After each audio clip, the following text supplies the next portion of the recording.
Doy el paso ahora a un representante del sector privado, al señor Ole Schilling, vicepresidente de Desarrollo de Mercado para Ciudades y Regiones Inteligentes de Deutsche Telekom.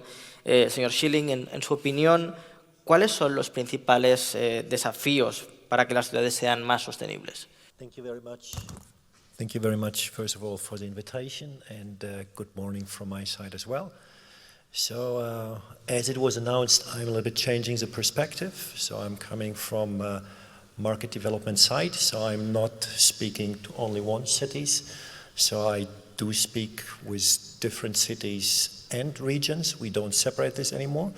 Around Europe, mainly in Western countries.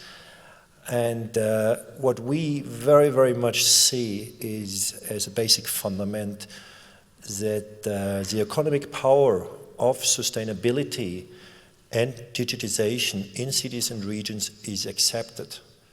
So we do see that a lot of cities say, yes, we want to digitize and we want to become more sustainable. We do have a number of 90%.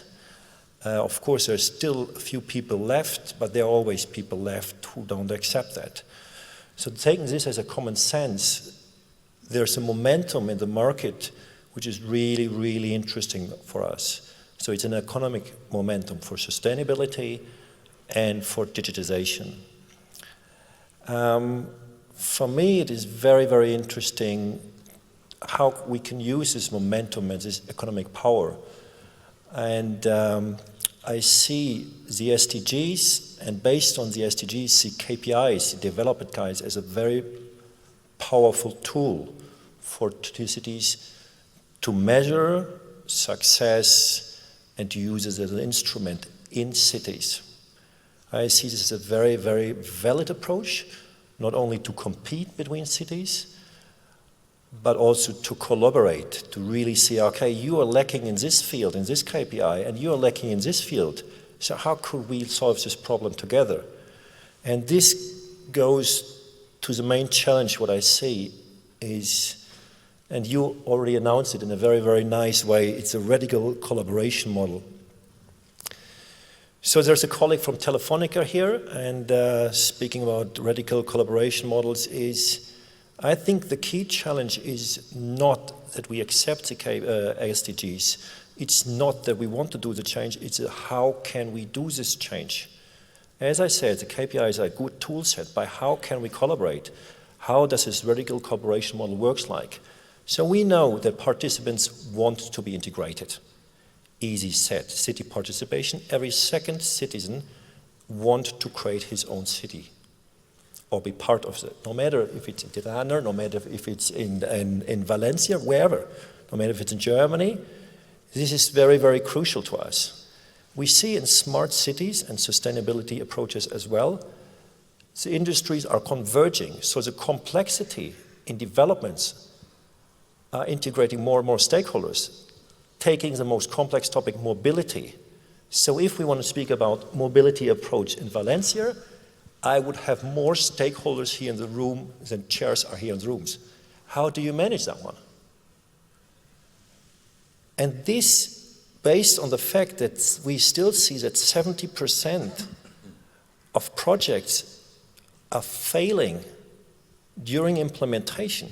We all can do good KPIs and good concepts, but how really integrate them? We will fail in a lot of projects, yes, but how can we participate and collaborate to really get these people integrated as early enough that we fail, but that we fail early?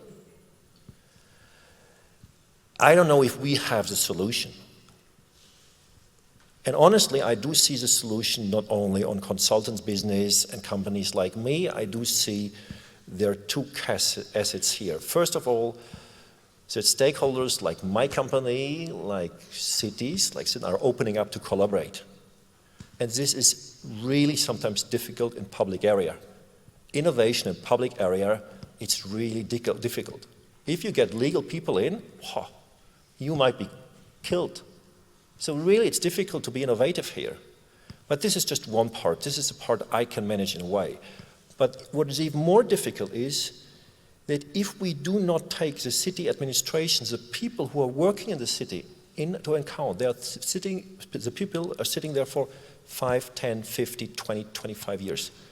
They are in cultural transformation. I mean, this is nothing new. My company is doing the same. Every company is doing the same as well. And how do you transform the people that are opening up for digitization? Most of them are afraid. Digitization is a fear for them. I might lose their job? And then it's coming this data topic around. I mean, how many people in my company have no clue about data? I don't have so much clue about data as well. I have a certain understanding, but I mean, they're fearing data. And if we do not get these people on board, if these people in city administration, no matter where they are, I've never been to València before, I must say, so I don't know how it is in València. If we do not get these people integrated, to get the wish to start projects to drive this change, to believe in these babies, we will fail. So the key aspect is, how can we help them to co-create? And this is why we sat together with United Nations and United Nations Smart Cities to develop some kind of co-creation toolbox. How can we enable city administration to take away the fear, to get simple tools to start developing projects, no matter if it's with me or with other consultancies, etc., to get them involved. Because otherwise, the danger is so high to fail during implementation. So there's a certain approach here. It's a co-creation toolbox. It's for free online. I'm happy to share it later on. It's just an approach where we think this is the only way how we can drive this change and get these SDGs and 2030 agenda done. Thank you very much.